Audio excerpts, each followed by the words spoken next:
so white. Bagay sa tag-init na panahon. Itong ipapakita ko sa inyo is a brand new na bahay. As in, bagong gawa talaga siya. One story or bungalow house, single detached po ito with covered carport. First user ka kasi for sale ang bahay na ito. Sa tingkad ng kulay na puti with a little shades of dark gray, plus dagdagan natin ng greenery plants na naka-landscape, naku, mapapawaw ka talaga. Actually, hindi pa ito pina-landscape, and obviously, makikita naman po natin, kasi later na pag meron na talaga makatira dito. Dahil sa sobrang init talaga, iba kayong ibang tanim, pag ipapa-landscape ito, tapos wala pang nakatira sa bahay, naku, mamamatay lang talaga yung mga tanim. Kasi need talaga ng daily supervision pag merong bagong naka-landscape. Andito na tayo ngayon sa porch sa my main door ng living area. And welcome to your pretty and white home. From living, dining, kitchen, from flooring to ceiling, ang tingkad sa puti. So ang concept talaga is to stay you here na maaliwalas ang ambience. Dagdagan nyo lang ng konting live plant dito sa loob ng bahay. Naku, mapapawaw ka na talaga. So ito pala ang details ng bahay. Meron itong total lot area na 180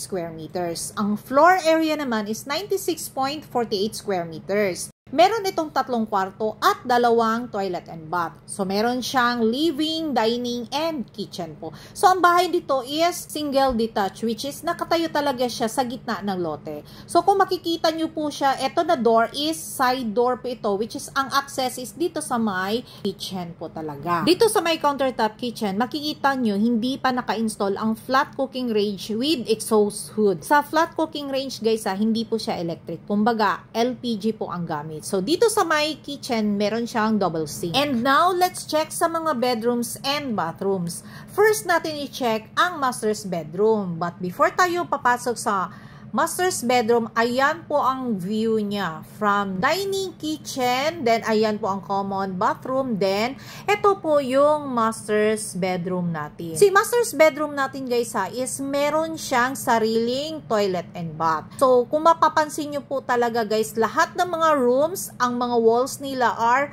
same po talaga ang mga kulay nila. Even sa flooring nila, the same po ang design. So, lahat ng mga rooms, meron din siyang mga built-in cabinets. Pero naiiba po ang built-in cabinet dito sa master's bedroom. Dito sa mga bintana nila, meron po siya mga window grills din, and at the same time, meron din siyang provision for AC, which is kasya dyan ang window type 1 horsepower. So, ayan po ang shower area natin, which is naka-hot and cold shower na rin po. Even yung common toilet and bath natin. So, next, sisilipin natin yung 2 pang kwarto. Okay? So, ayan yung view, and then, next is, ayan naman yung room. So, etong 2 kwarto, halos magkapariha talaga siya. So, even yung mga cabinets nila, yun, yung kulay ng wall, same pa rin. Yung ceiling, same pa rin. So, walang pinagkakaiba. This house and lot is for sale and open for bank financing din, which is subject for bank approval.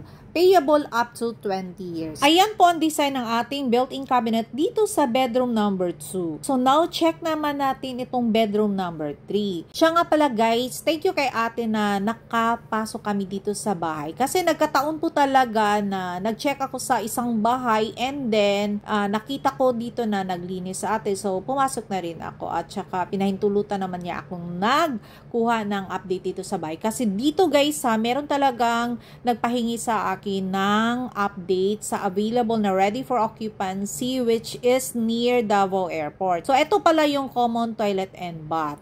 Ang location nga pala dito is approximately 3 kilometers away lang po talaga siya sa Davao International Airport. And to be exact, this is from Illumina Estates Phase 2. So, dito sa Phase 2, guys, is konti na lang talaga natira sa mga ready for occupancy na bahay. Actually, nasa mga 4 sila. Pero ito lang po talaga ang bahay na tapos na talaga siya. Pero yung landscape is, sabi ko nga kanina, is later na po talaga siya ila-landscape once meron na siya makatira. So, andito tayo ngayon sa back portion ng bahay, which is andito yung service area nila. So, makikita nyo rin po na andyan yung stainless tank, which is capable of 1,500 liters po na tubig.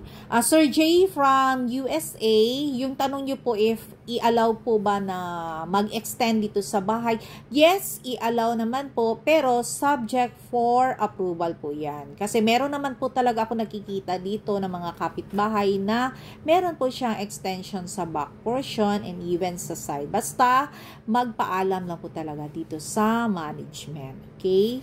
So, until my next house tour, bye for now and God bless everyone!